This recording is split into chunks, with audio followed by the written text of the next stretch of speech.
Bienvenidos a la unidad 1 del módulo 2 del sistema cardiorrespiratorio.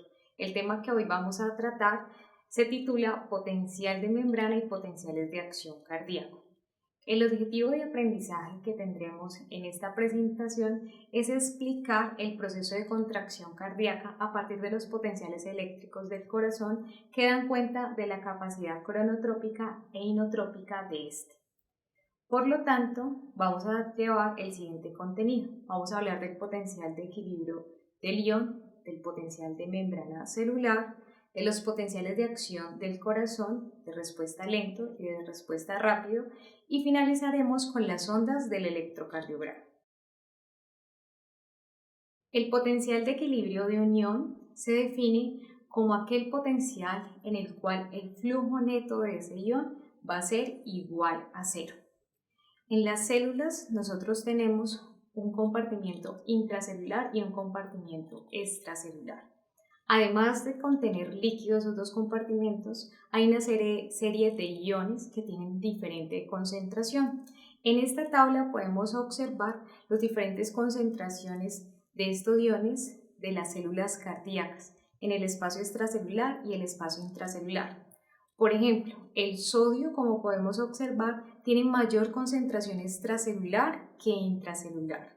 El potasio, por el contrario, tiene mayor concentración en el espacio intracelular que en el espacio extracelular. En esta tabla se listan los principales iones, además de sodio, potasio, tenemos calcio y tenemos cloro. Cada uno de esos iones tiene en esa tabla al finalizar el potencial de equilibrio para ese ion. Quiere decir que en ese potencial de equilibrio, por ejemplo el sodio más 70 milivoltios, el sodio encuentra el equilibrio, es decir, el flujo neto es igual a cero. ¿Cómo se calcula el potencial de equilibrio de un ion? Recordemos que se calcula a partir de la ecuación de Nernst. Esta ecuación tiene en cuenta la temperatura, la constante de los gases, la valencia del ion y el logaritmo de la concentración intra sobre la concentración extracelular del ion. Para facilitarnos la vida, la constante de los gases, la constante de Faraday, la temperatura y la valencia del ion ya tiene una variable que cambia de acuerdo a la temperatura. En este ejemplo, esa variable es de un valor de 58. Cuando estamos trabajando a temperatura corporal a 37 grados centígrados, hay que tener en cuenta que esa variable es de 61,5. Y es solamente despejar y poder hallar el potencial de equilibrio de ese ion. Ahora hablemos del potencial de membrana de reposo de las células musculares.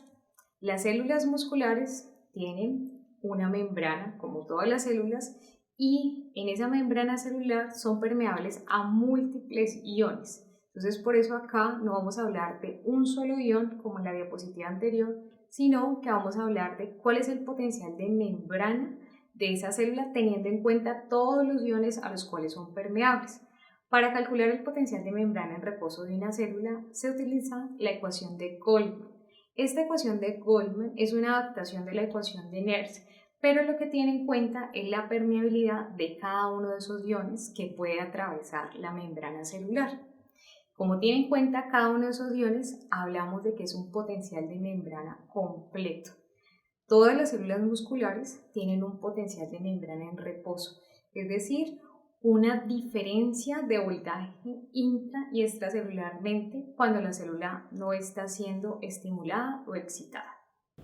Las células musculares cardíacas tienen su membrana celular, pero tienen una característica y es que esas membranas celulares están interconectadas entre ellas a través de unos canales que forman poros que se conocen como los gap junction o las uniones de hendidura, y a través de esta fluye la corriente entre las células cardíacas.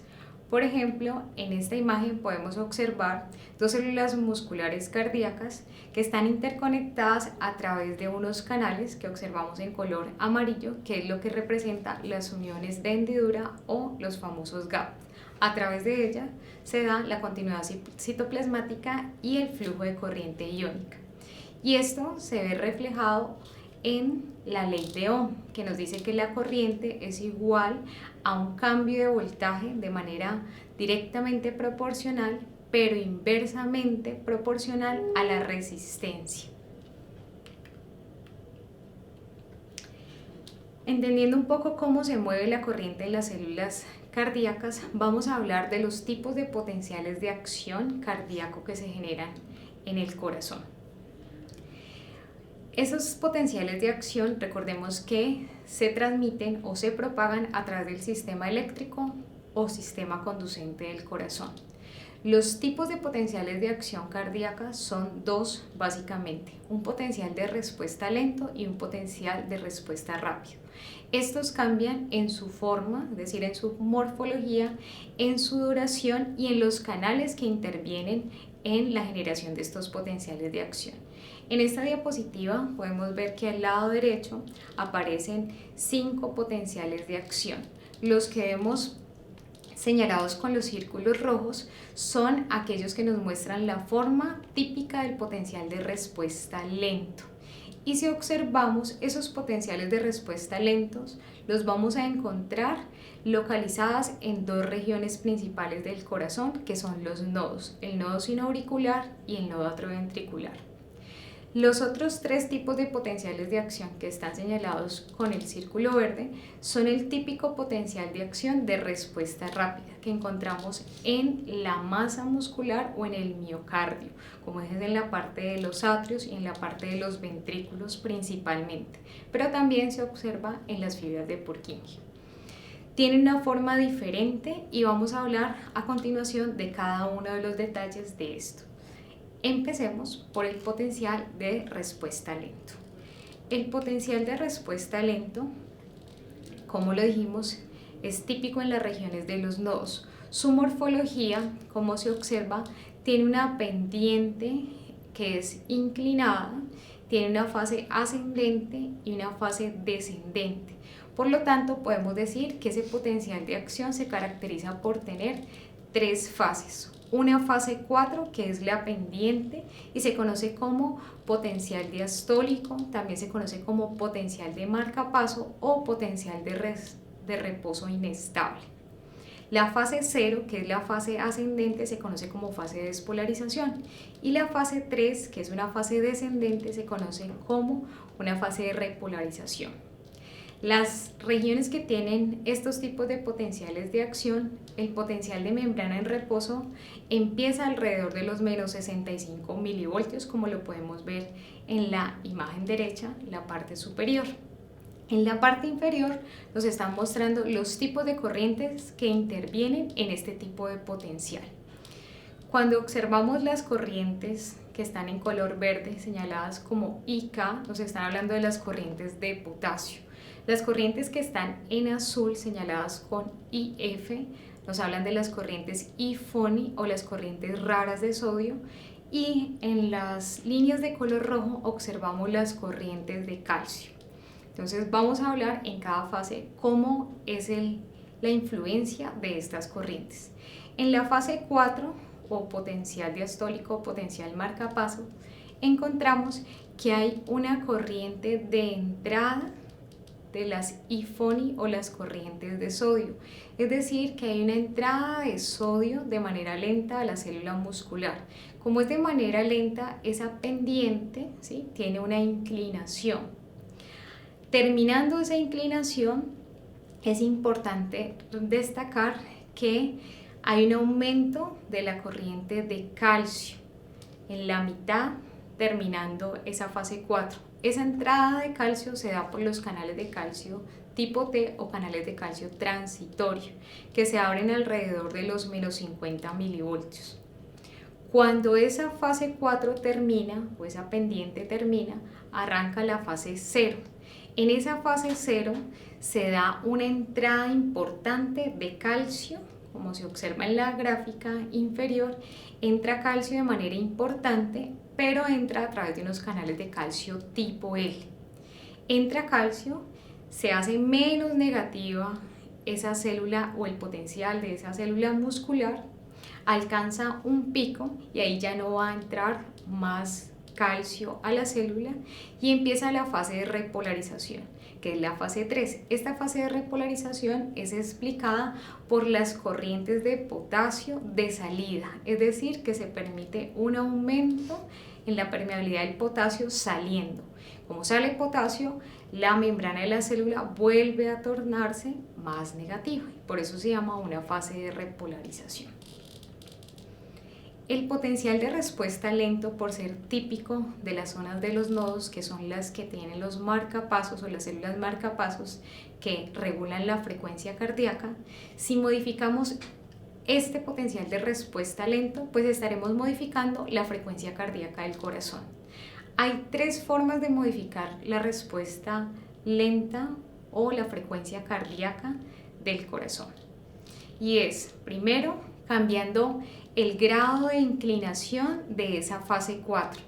En color azul observamos cómo esa pendiente se hace menor y al hacerse menor en el tiempo aparece posterior.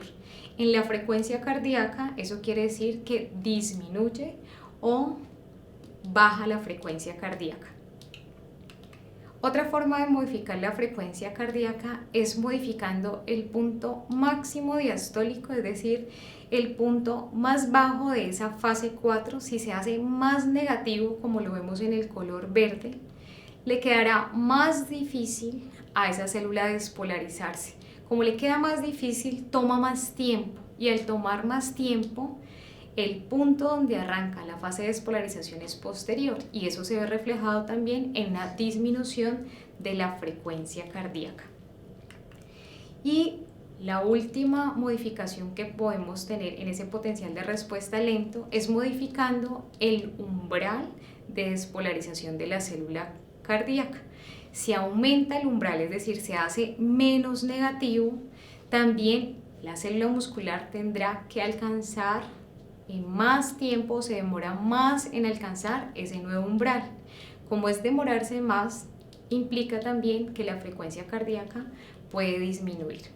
En conclusión, el potencial de respuesta lento puede modificarse el punto diastólico máximo, la pendiente de inclinación y el umbral, y de esa manera se modifica la frecuencia cardíaca.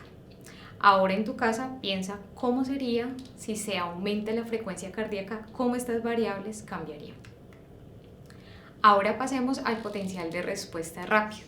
El potencial de respuesta rápido es típico en la masa atrial y en la masa ventricular del corazón.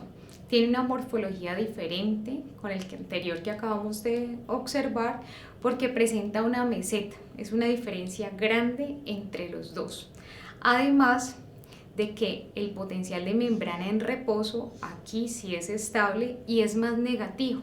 Este potencial de respuesta rápido está alrededor de los menos 80 milivoltios en su reposo. Este cuenta con 5 fases, una fase 4, una fase 0, una fase 1, una fase 2 y una fase 3.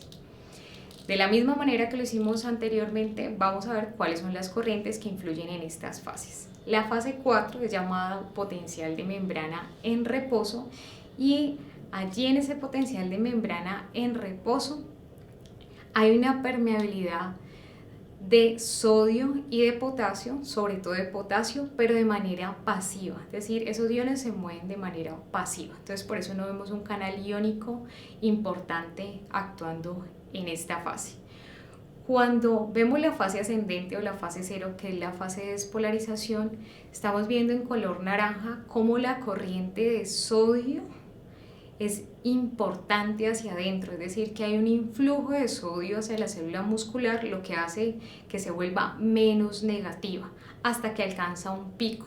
Es decir, el canal de sodio allí se inactiva, no permite más la entrada de sodio y da paso a la siguiente fase, que es la fase 1, que es conocida como fase de repolarización temprana o fase de repolarización rápida. En esta fase intervienen las corrientes de potasio, ¿sí?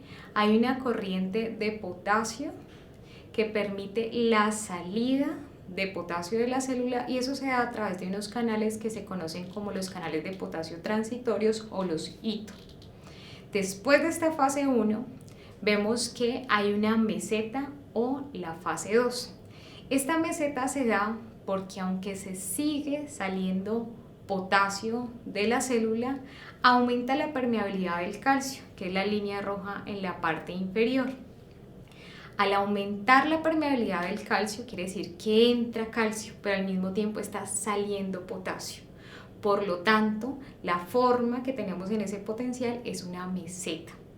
Esa fase 2 termina cuando la permeabilidad del calcio cesa o disminuye. Entonces, como ya no tenemos más entrada de calcio, pero sigue saliendo potasio, se continúa con la fase 3, que es la fase de repolarización tardía o posterior, donde hay un importante aumento de la salida de potasio. Y aquí intervienen canales como los IKR y los IKS. Terminada la fase de repolarización, se continúa con la fase 4 o potencial de membrana en reposo. Todos estos potenciales de acción que acabamos de ver van a verse reflejados o pueden verse reflejados en una herramienta de uso clínico que se conoce como el electrocardiograma. El electrocardiograma muestra o registra todas las señales de despolarización y de repolarización en el corazón, cómo ocurren en el tiempo. Y estas ondas de electrocardiograma tienen unas formas y tienen unos nombres y representan estos acontecimientos eléctricos del corazón. En esta imagen que tenemos acá, tenemos un registro de electrocardiograma en una de las derivadas, que es la derivada D2, donde podemos observar de manera mucho mejor los diferentes tipos de onda del electrocardiograma. Tenemos una onda P, que está en color naranja, que es una onda o una inflexión ascendente. Esa onda P representa la despolarización de los atrios, tanto del atrio derecho como del atrio izquierdo. La siguiente onda, que vemos que es la más grande del electrocardiograma, se conoce como el complejo o también onda QRS. Es más grande porque representa la despolarización de los ventrículos. Los ventrículos, al tener más masa ventricular, más células, más cambio, más flujo de corriente eléctrica pasando por ellos, la onda va a ser mayor. Y la tercera onda que se puede apreciar es la onda T. Esa onda T representa la repolarización de los ventrículos. En algunos electrocardiogramas puede aparecer otra onda, que es la onda U, que no la vemos en este registro, y representa la repolarización de los músculos papilares. De esta manera, el médico o el personal de salud puede ver reflejado cómo están siendo los cambios eléctricos de ese corazón, que pueden ser normales o pueden aparecer alteraciones en esas ondas, pudiendo ser indicativos de alguna patología. Muchísimas gracias.